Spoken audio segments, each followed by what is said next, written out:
Hi friends, இப்போ நம்ம மகாநதி பார்க்க போகிறோம். மகாநதியில் நம்ம யமுனா வந்துட்டு 10 நிமிஷம் தாண்டி இருந்தால் கோச்சிட்டு போயிட்டா, என்னாச்சுன்னு தெரியலன்னு சொல்லிட்டு யோசிச்சுட்டு இருக்காங்க. நீங்கள் யோசிச்சுட்டு இருக்க டைமில் பாட்டி ஒரு பக்கம் டபக்குன்னு கண்ணு தெரிஞ்சிருச்சு பாட்டிக்கு.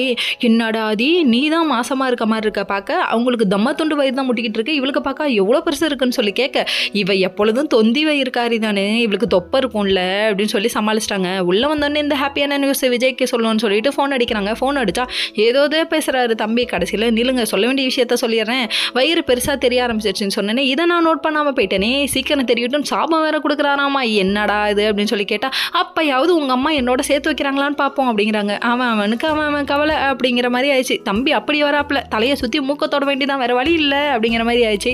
இங்கே ஒரு பக்கம் இதை பற்றி யோசிச்சுட்டு இருக்க நம்ம நிவின் ஒரு பக்கம் படாத பாடுபடுறாரு. அதாவது நிவின்கிட்ட ஊருப்பட்ட கேள்வி கேட்குறாங்க. ஓ, இந்த சீட்டில் வந்து காவேரி மட்டும்தான் உட்காரணுமோ, காவேரி உட்காந்தாதான் உனக்கு இனிக்குமோன்னு கண்ணா பின்னான்னு கேட்க, இவ விட்டா ஓவரா பேசிட்டு இருக்காளேன்னு சொல்லிட்டு இருக்க.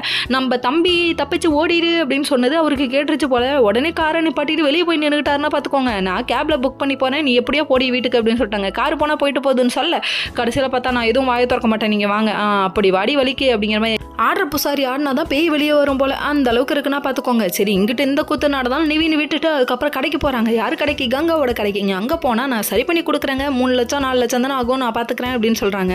சொன்னதுக்கப்புறமா இல்லை வேணாம், உனக்கு எதுக்கு அப்படின்னு சொல்லி கஷ்டம் அப்படின்னு சொல்கிறாங்க. வீட்டில் ஏதாவது அமௌண்ட் வாங்குறியா அப்படின்னு சொல்லி கேட்டார் நம்ம குமரன். இப்படி ஒரு வார்த்தை என்ன பார்த்து எப்படிப்பா கேட்க தோணுச்சு? இதெல்லாம் என்னோட ஃபோட்டோகிராஃபியில், அதாவது என்னோட ஸ்டுடியோலேருந்து நான் சம்பாரிச்சதுன்னு சொல்கிறாங்க. அதுக்கப்புறம் இவங்க 2 பேர் பேர இப்போ ஃபோட்டோ எடுக்கிறாமா.